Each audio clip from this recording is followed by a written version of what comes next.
UNESCO as an intangible cultural heritage, and people just go there to listen and get to know more about rumba.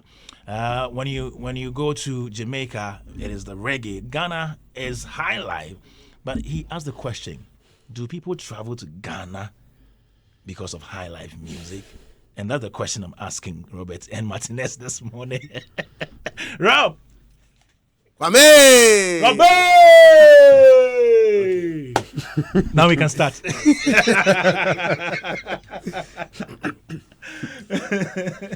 Have you sold your product?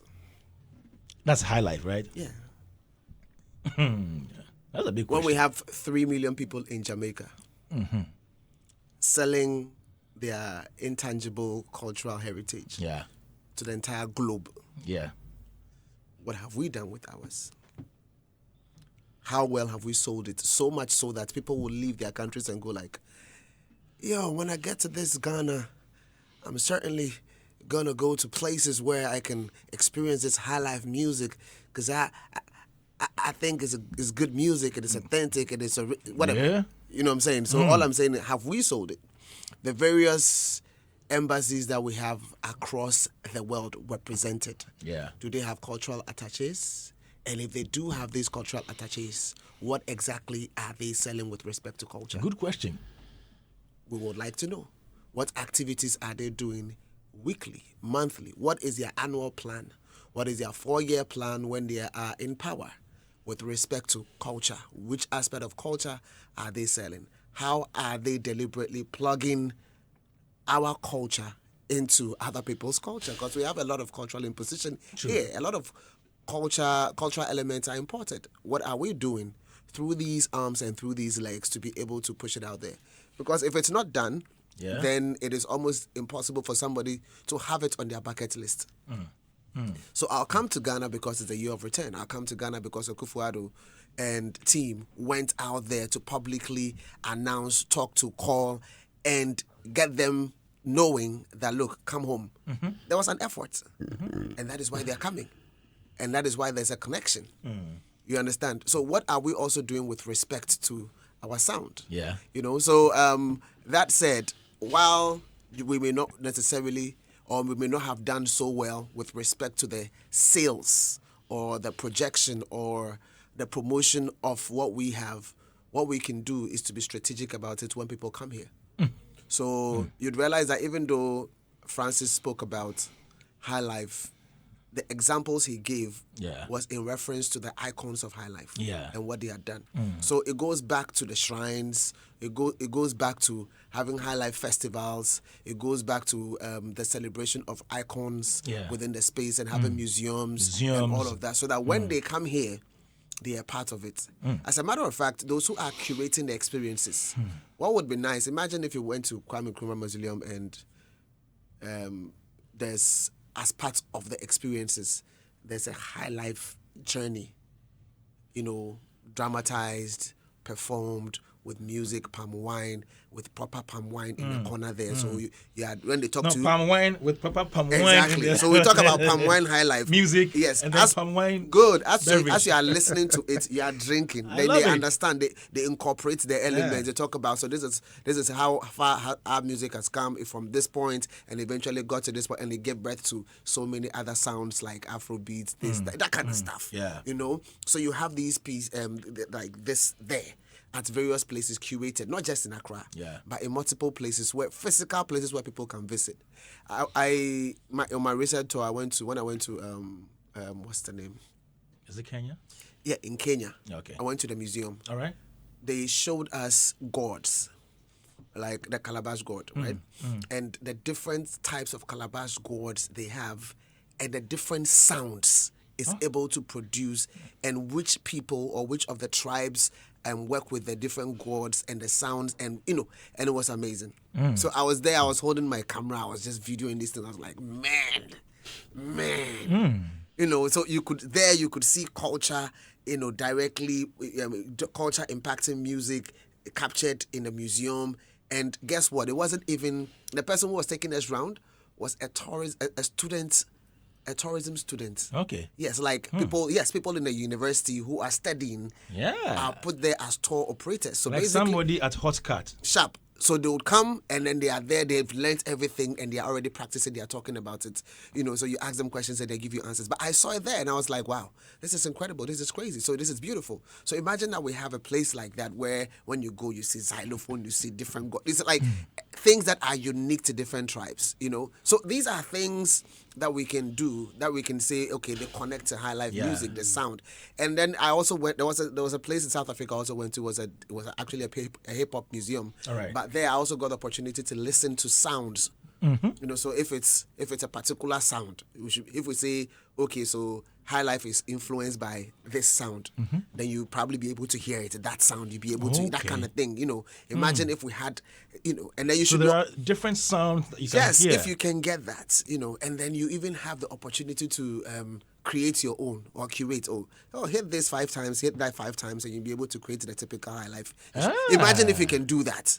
You understand what I'm saying? Like, so there are 1,001 things out there that can be done. And until we are deliberate and willing and wanting to put our hands to it, to the plow, and trying to create some difference and preserving what we have, and think that is important, then, Charlie, I don't think we can do much. But yes, it's a great call, and we just need to be able to, Before I come to Martinez, this whole listing of high life as intangible cultural heritage was supposed to be done last year, but I think they say it to be done in December this year. Yeah, the UNESCO project. Yeah, so with what you have said, it means that beyond listing is just writing in the document. It's just like is that like accreditation or endorsement? Endorsement that okay, high life is for Ghana or from Ghana. Beyond that, work must be done. Sharp. Immediately we have to give it legs. Welcome to the home of high life. You understand? And we need to be able to showcase who the high life heroes are, where it started from, where it's transitioned to, what it has given birth to, the derivatives thereof, what is impacted. And you clearly see the chain and command, the people within the space, and how it affects the people of Ghana and what we use music for, and and how we tell our stories. So when we are talking about history and all of these elements are captured in that particular space. They are woven into it. They are woven. So I think that it's a huge space, and we just need to be able to see it for its worth and jump into it confidently, taking key learnings from across the world in making our hours better. We just need to be able to say this is what we want to do and then action it. Martinez, Kwame, what should we do to make high life tourist attraction? I like the word attraction. I mean, like Robert said, festival, high life festival. I mean, people come to Ghana because of Rapaholic. People come because of Beam concert. So definitely if there's a dedicated event, because December, I mean, when we talk about December in GH, right now, whether we like it or not, it's become like a norm. It has come to stay. Like a tradition. Okay. I mean, December, people are preparing to come to Ghana. And those coming, they all have their individual interests as to the kind of event they want to attend. We can make High Life Festival an option as well, which, I mean, definitely is going to attract a lot of people.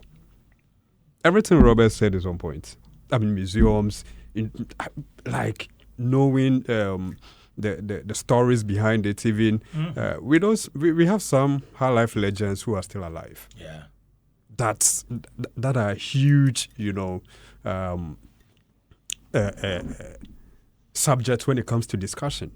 And so for me, with what Francis said, it's a very good call. If people are going to Nigeria because of Afrobeats, people are going to Jamaica because of reggae. I have friends who intended to go to America because of hip-hop. Yeah.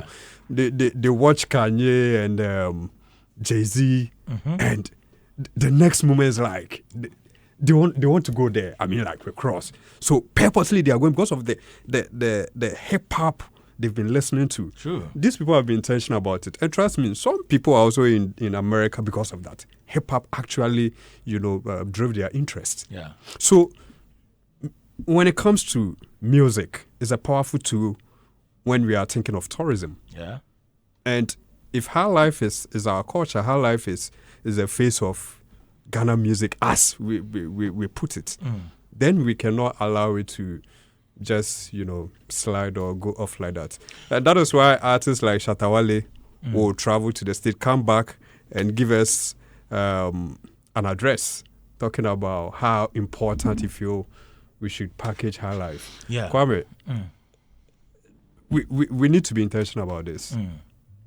Because for me, I believe there are young high life artists who are even doing well in the space, springing up, in order to preserve our culture. Is a way of even involving these artists to put up some brilliant, concepts, some innovative ideas on board in order to keep people's interest when they come to the country. I mean, for them to know more about high life. So I agree with him. We can do that in December. I mean, there are options. If even artists like Sarkodie, there used to be High Life songs. High Life Festival. Okrekumante. And even that was a High Life Festival, right? Yeah, yes. It was a High Life Festival. Yes. It still goes on. Well, you mentioned that you mentioned that it was off. But it was off. Okay. He's thinking of. And Kwame, I don't know if you remember High Life Keteke. Yes. And High Life. There was a High Life Awards, High Life Music Awards. I think it was from about 5 years ago or so. They did 2 episode editions. High Life Music Awards. So it's like we are not being intentional about some of these things. We might have the idea, try once, twice, and then we drop it. Apart from intentionality, isn't it also about funding? So that is why. That's why I feel we are not being intentional, because if you are to be intentional about it, then we will look at the funding aspect. I mean, this is something we can do as a nation. You listen to Kumi Gita's High Life song, Dream. Yeah. And it gives you a picture of, how high life is so important as a nation. I mean, as an artist, how he poured his heart out, protecting or projecting high life. Okay. And it's something that it's so relatable if you are listening as a Ghanaian. So to me, this shouldn't be a problem. This shouldn't just be a call and then going back to sleep. We need to empower event organizers. We need to create enabling environments for event organizers to come on board. I mean, do a huge high life festival in December. If not twice a year, once a year, at least those coming in December to have fun, they can also, take High Life Festival as an option. And at the end of the day, the story will travel outside. I'm not leaving everything to government, but, sometimes when government is championing such events, it's quite easy. For example, a taste, that event. A Taste of Ghana. Taste of Ghana, for example, that event. How about maybe making the music at that event strictly high life? I think that's what they do. Is it high life? Is it strictly high life? I think 70-80% of the music we enjoy high life. Okay, so the High Life Festival I was trying to recollect, that's the MTN High Life Festival. That's it. Okay. Atakusi Kakra is listening. Our good friend from GTA. and he says, big ups to the production for this conversation. Okay. Atakusi, we love you. But you owe us. Guys, let me give you 2 minutes each to wrap up before we go. Francis Doku is saying that we should make high life a major tourist attraction. And for most people, they think when we say tourism, it's only about you visiting the zoos and those side waterfalls. No, tourism is very broad. And music tourism is one thing that maybe we have not paid much attention to. Yeah. So before we go, quickly, Robert Clark, your wrapping up message. Yeah. Okay. All right. Robert. Okay. So, I mean, it's when you have gold. Yeah. But you don't know the value of the gold you have. That is when you probably short sell. Was it short sell? I've forgotten what the term is. Okay. Yes. Yeah, you undersell if you're supposed to. You need to understand the value of what we have. And once we understand the value of the things that we have, we need to be able to project it properly. It is what it is. And I think it's the same for everything that we have. Yeah. Really. Yeah, we just need to understand the value of what we have and be able to, project it. Really. Okay, let me run you through this. So a number of boards have been inaugurated in the ministry. GTA, NFA, Culture Commission, and then the Creative Art Agency, which for a long time we've been crying that they should have a board. Now they have the board. Okay, so the government has constituted a new 14-member governing body for the Creative Art Agency, appointing prominent industry figures, including comic actor Clement Ampomfiboni, Mr. Beautiful, playwright Lateef Abubakar, as well as former radio host and singer Kokwi Selome. Now, this is a full list of the members. The chairperson yet to be named. And then the executive secretary, Gideon Ayekwe, is a member of the board. William Akwete Bonsu is from the Copyright Office as a rep. We have Divine Usuansa from the Ministry of Tourism, Culture and Creative Arts, and he is the director there, okay? We have Yao Lolo Sechi, Ministry of Trade, Industry and Agribusiness. Brenda Abankwa, Ministry of Finance. We have Davina Donuki Nkwatabisa, Attorney General's Department. We have Clement Boni, as Mr. Beautiful. He is an industry rep. We have Akofa Gianni, industry rep. We have Leonora Bachman, industry rep. Kokwi Selome, industry rep. We have Abubakar Lateef, industry rep. We have Benjamin Anabila, creative arts industry rep. We have one more seat to be filled, not named here. So this is the board, something we've been crying for how many years? Since the Act 1048 came into being. Now the board has been formed. Rob, before I come to Martinez. Yeah. So I'm happy about all the other boards. Yeah. The fact that they've been formed. I mean, obviously, it's supposed to, if these agencies are supposed to function, the board has to be in place. But with respect to the Creative Arts Agency, I think this is the first board. Yes. And so they have a clean slate. They probably have no precedents. Yes. And they are supposed to help create the stuff. When I looked at the people that were in the space, obviously I went back to the act and then I saw clearly how there was supposed to be representation from the various areas. But then again, there's supposed to be representation from the various domains. Okay. Yes.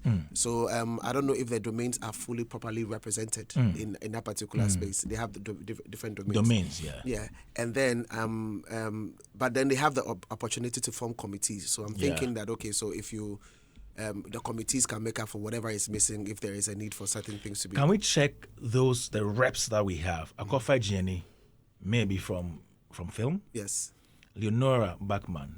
I think also from film acting. Kokwi Selome. Is it from music? Music, media. Okay. Lateef from stage? Stage. Benjamin. But Lateef is more of the business, the like the business angle, not necessarily front of stage. I understand you. Yeah. Okay. Okay, I get you. All right. So you realize that there are quite a number of areas within the arts space that's not captured. I think there should Because be we have about how many domains? About 14 domains? Yeah, there are quite a number of domains. But there are some that are like together. Intertwined. When you say phonographic and you say music, then they are all more like, within the same space and stuff like that. Yeah. So all I'm saying is that the representation may not be holistic. However, if the committees are able to sort these things out, I will be very grateful. Another question I've heard being asked over and over again is the qualification of the people that have been selected. I don't know too much about their background, but I'm just hoping that whatever they have in terms of work that's supposed to be done, they are able to do.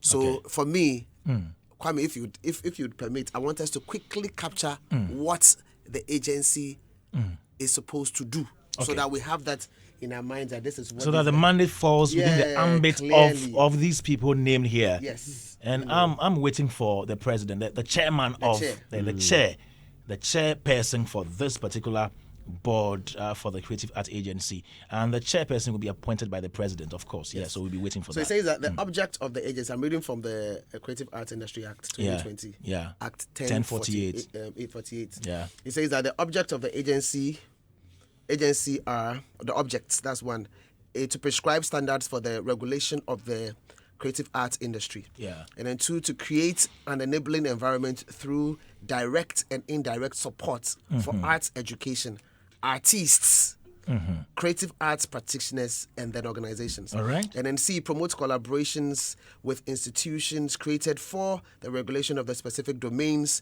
in the creative arts industry, artists and creative arts practitioners and organizations nationally and internationally. Sure. So the things we're discussing about highlife right now, it falls directly under their purview as well, or they can collaborate with the Ministry of the tourism wing for this. Then to grow the creative arts industry nationally and internationally through partnership and industry development assistance that facilitate pathways to organization and innovation. And then E, ensure that access to the market to creative arts practitioners is enhanced. Okay. The agency shall ensure the effective organization and management of the creative arts industry, foster an enabling environment for industry-led approaches to boost the growth and competitiveness of the creative arts industry, advise the minister on matters relating to standards for the regulation of the creative arts industry, facilitate the engagement of the creative arts industry players by providing a forum for meeting with the creative arts industry operators, encourage public and private sector interface and alignment by providing a forum of the, and it goes on and on and on. In there, you even see royalties collections and all of that is in there. So, I just want to say that they have work to do. A lot of work to do. So I'm interested in their initial work. What is their plan? Yeah. What are they starting with? What are they ending with? What is coming in? What's going to happen year 1? What's going to happen year 2? What's going to happen year 3? How do they update us? Okay. Because this our industry. We have mouth.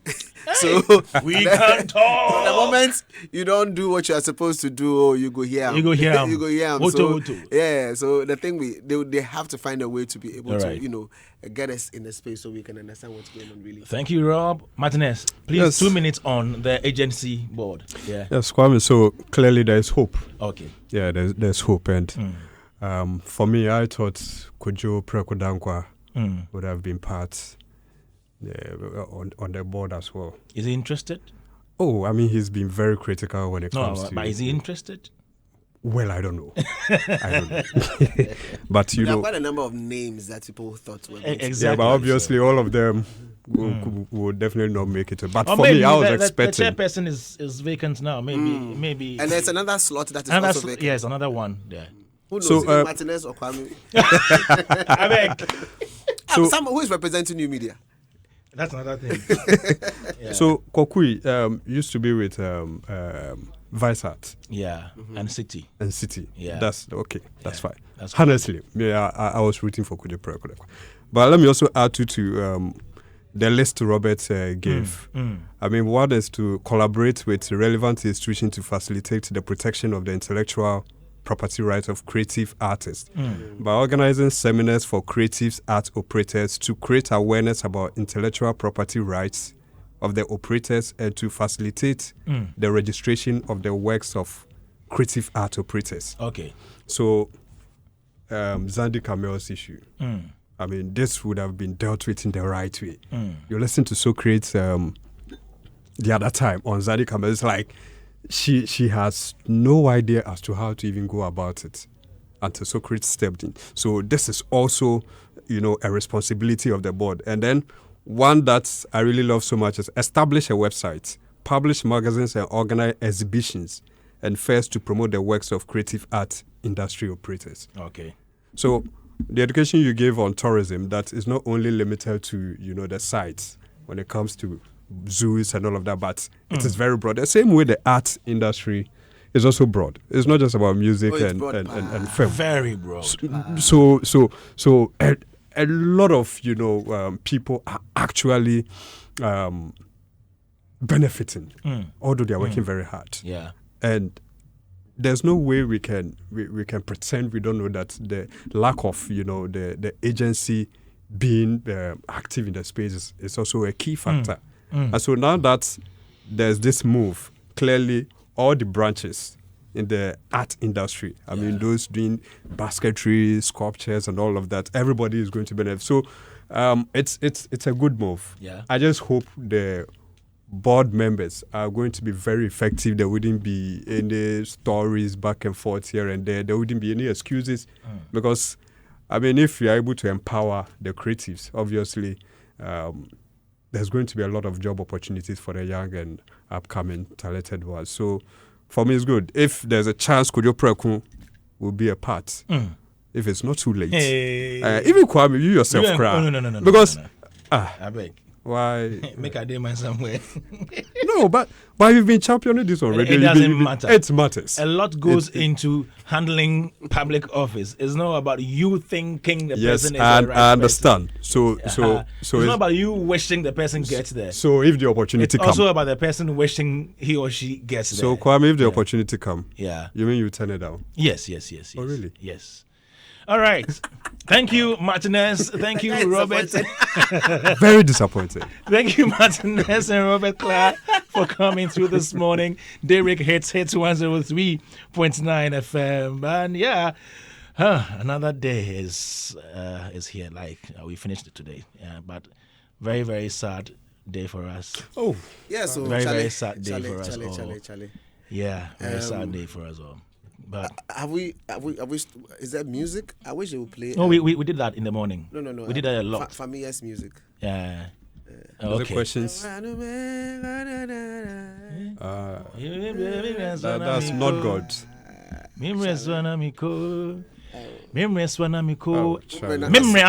Here. All that I want to tell you this morning is Miko. Wakramo.